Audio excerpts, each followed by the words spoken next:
नमस्कार दोस्तों, एक बार फिर से आप सबका बहुत बहुत स्वागत है हमारे YouTube channel easy math bye जीवन शर्मा में। दोस्तों आज का अपना जो चैप्टर है वो कक्षा 10वीं के साथ साथ उन सभी विद्यार्थियों के लिए बहुत ही ज़्यादा इंपॉर्टेंट है जो गणित में इंटरेस्ट रखते हैं दोस्तों, और जो गणित की किसी प्रकार की तैयारी कर रहे हैं दोस्तों। तो आज का अपना जो चैप्टर है दोस्तों वो वृत्त यानी वृत्त अध्याय है। वैसे तो ये कक्षा 10वीं का अध्याय है, लेकिन सभी कक्षाओं के लिए बहुत ही ज़्यादा इंपॉर्टेंट है। और आज हम यहाँ पे वृत्त की परिभाषा के साथ साथ वृत्त से संबंधित जितने भी महत्वपूर्ण शब्द है उनके बारे में और उनकी परिभाषाओं के बारे में अध्ययन करेंगे। तो चलिए बढ़ते हैं दोस्तों आज के इस महत्वपूर्ण चैप्टर की तरफ और मिलते हैं वीडियो के अंत में।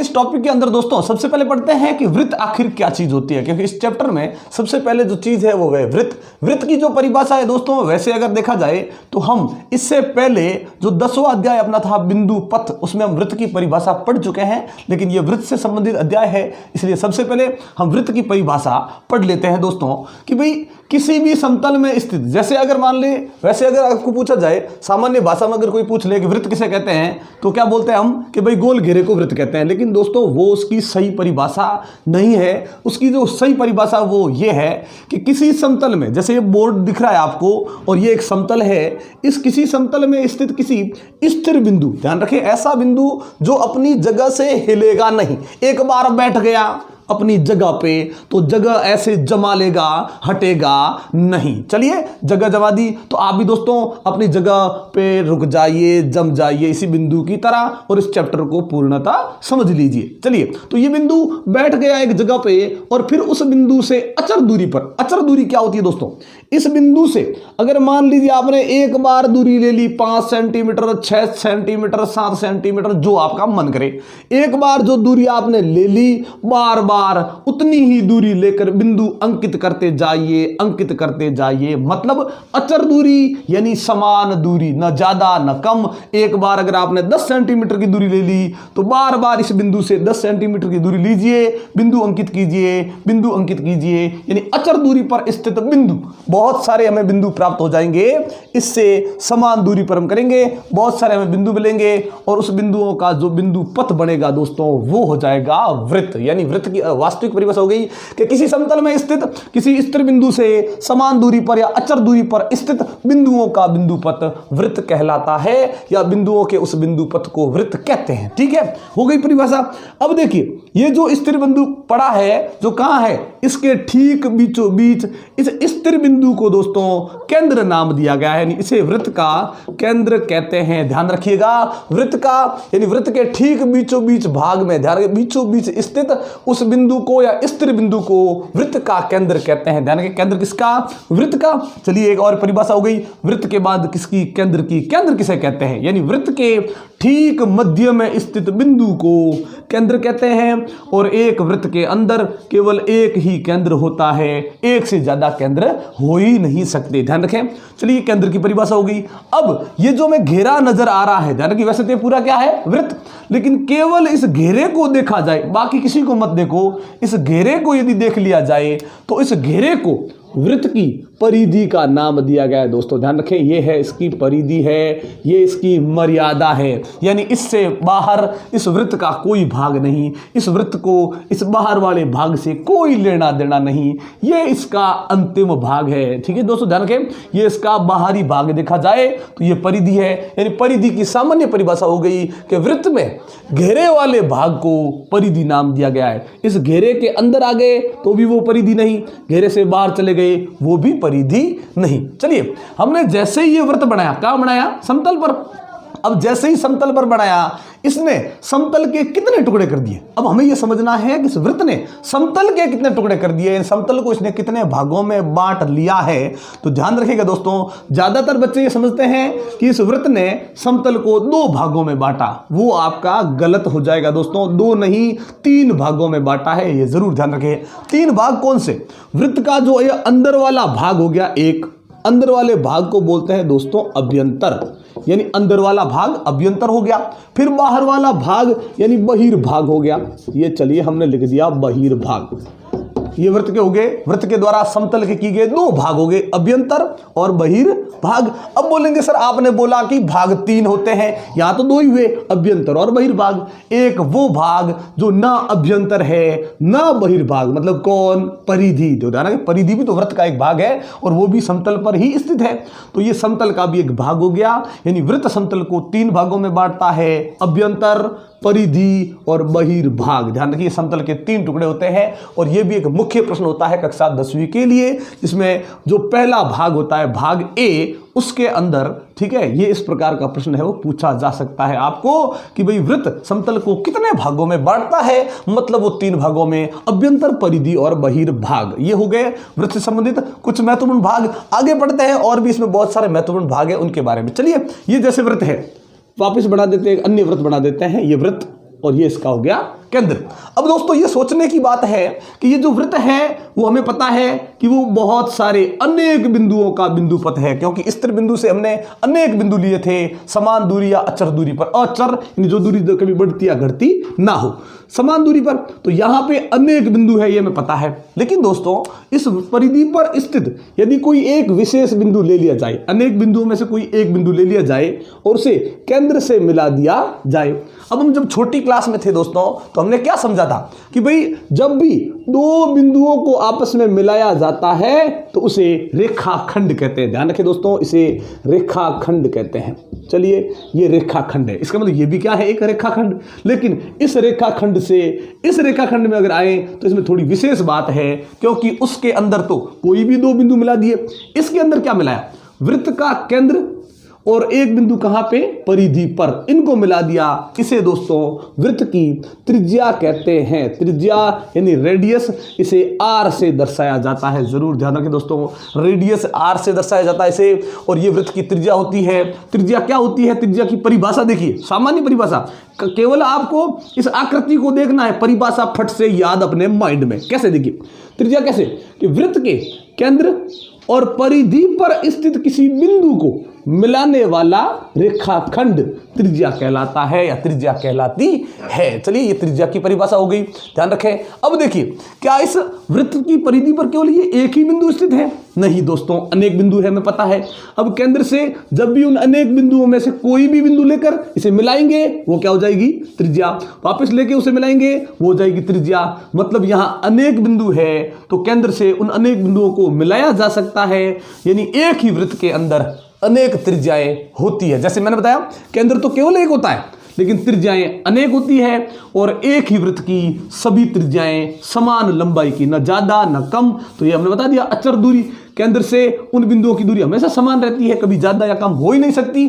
तो याद रखें, एक वृत्त की सभी त्रिज्याएं समान लंबाई की होती है। चलिए, एक और वृत्त बनाते हैं अलग से। जैसे हमने ये वृत्त बना दिया दोस्तों, ध्यान रखिएगा, ये एक वृत्त बनाया, कोई और परिभाषा के लिए बना रहे हैं, ये इसका हो गया केंद्र। अब देखिए, ये जो रेखाखंड बनाया त्रिज्या, उसमें एक बिंदु तो केंद्र खुद है और एक बिंदु परिधि पर है। अब अगर मान लीजिए कोई ऐसे 2 बिंदु आए जो दोनों ही परिधि पर स्थित है, ध्यान रखिए हमने केंद्र को नहीं लिया, हमने परिधि पर स्थित 2 बिंदु को ले लिया और फिर उन दोनों को दोस्तों हमने मिला दिया। ठीक है, तो अगर 2 बिंदुओं को मिलाया, मतलब ये भी क्या है, एक रेखाखंड, ये भी रेखाखंड ही है दोस्तों। लेकिन इस रेखाखंड को इस रेखाखंड के साथ यदि इनकी तुलना की जाए तो ये अलग है और ये अलग है, क्योंकि इसमें दोनों ही बिंदु परिधि पर स्थित है, तो त्रिज्या तो नहीं कह सकते। इसका नाम दोस्तों हो गया जीवा। ध्यान रखिएगा, इसका नाम है जीवा। ध्यान रखिएगा, ये जीवा है। कैसे, यानी वृत्त की परिधि पर स्थित 2 बिंदुओं को मिलाने वाला रेखाखंड उस वृत्त की एक जीवा कहलाती है। ध्यान रखिएगा, ये नहीं सोचना है कि भाई सभी जीवाएं समान लंबाई की होती है, क्योंकि हम खुद देख सकते हैं। जैसे मैंने एक और लगा दूं, ये परिधि पर, ये भी परिधि पर, ये जैसे ही मैंने मिलाया, ये भी क्या है दोस्तों, एक जीवा। तो क्या इस एक ही वृत्त की सभी जीवाएं समान लंबाई की हो सकती है? नहीं। लेकिन एक ही वृत्त की सभी त्रिज्याएं समान लंबाई की होती है। जीवाएं जरूरी नहीं हो कि समान लंबाई की, छोटी बड़ी हो सकती है। लेकिन एक छोटी सी बात यहां नजर आ रही है दोस्तों, हम समझ सकते हैं कि कैसे, कि सर केंद्र से, ध्यान रखिएगा, केंद्र के जो जीवा नजदीक होती है वो हमेशा दूर स्थित, केंद्र से दूर स्थित जो जीवा है उससे हमेशा ये लंबी होती है, समान लंबाई की नहीं, ज्यादा लंबाई की होती है। यानी केंद्र के नजदीक जीवा है वो बड़ी और केंद्र से जो दूर है वो जीवा हमेशा छोटी होती जाती है।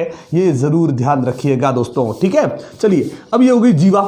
अब जीवा पे हमने क्या देखा कि दो बिंदु कहाँ थे, परिधि पर। अब सोचिए कि भाई जीवा से लेकर हम एक और बात कर सकते हैं। देखिए, अब ध्यान रखिएगा, जैसे मान लीजिए ये वृत्त है, ठीक है, और ये इसका हो गया केंद्र। ध्यान से समझिएगा दोस्तों, अगर मान लीजिए यही जीवा मैं खींचता हूं यहां पे, लेकिन यदि वो जीवा मैंने ऐसे खींच दी, कैसे, देखिए ये बिंदु, वापस ये बिंदु, ये दोनों बिंदु कहाँ स्थित है दोस्तों, परिधि पर।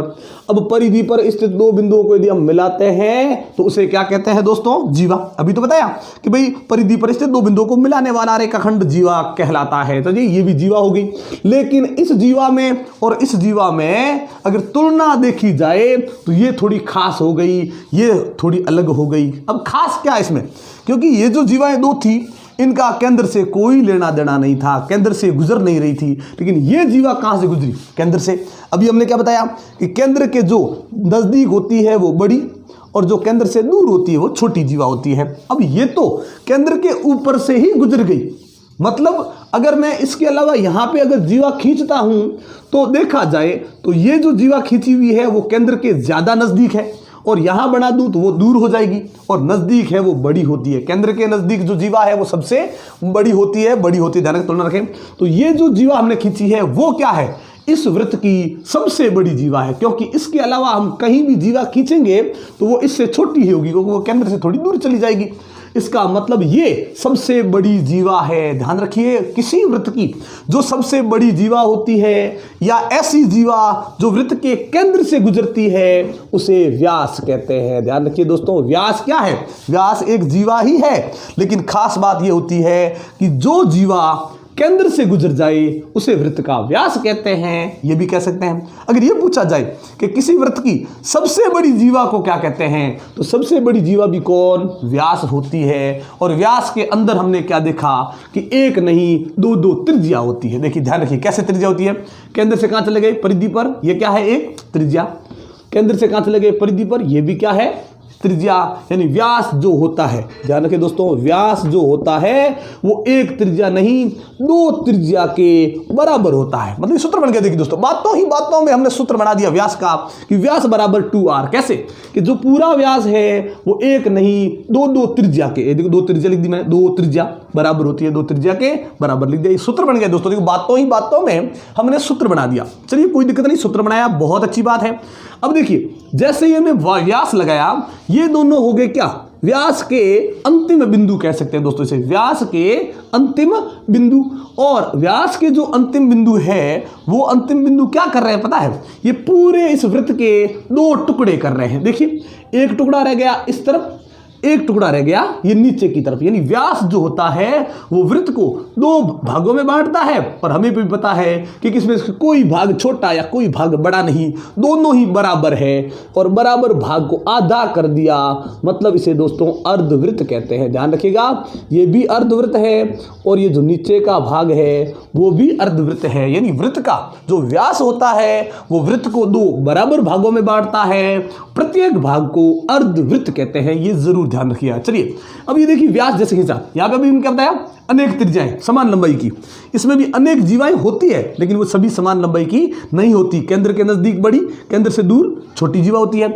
व्यास जो दिखे तो क्या ये व्यास केवल एक ही है, नहीं दोस्तों, हम इसमें भी अनेक व्यास बना सकते हैं। जैसे त्रिज्या अनेक, व्यास भी अनेक। कोई भी दो बिंदु ले लिया आमने सामने, केंद्र से होते हुए उनको मिला दिया, वो व्यास होता है। यानी वृत्त में अनेक व्यास होते हैं, और व्यास भी सभी व्यास जो होंगे वो केंद्र से गुजरेंगे ना, इसलिए सभी व्यास एक ही वृत्त के सभी व्यास समान लंबाई के होते हैं। जैसे त्रिज्याएं समान होती है सभी, उसी प्रकार व्यास भी एक ही वृत्त के सभी व्यास समान होते हैं दोस्तों। चलिए, व्यास के अंतिम सिरों ने, जो अंतिम बिंदु थे, उन्होंने वृत्त को दो भागों में बांटा, वो भी बराबर। यहां आइए, ये है जीवा के दो अंतिम बिंदु। मान लीजिए हम इस जीवा को भी छोड़ रहे हैं 2 मिनट के लिए।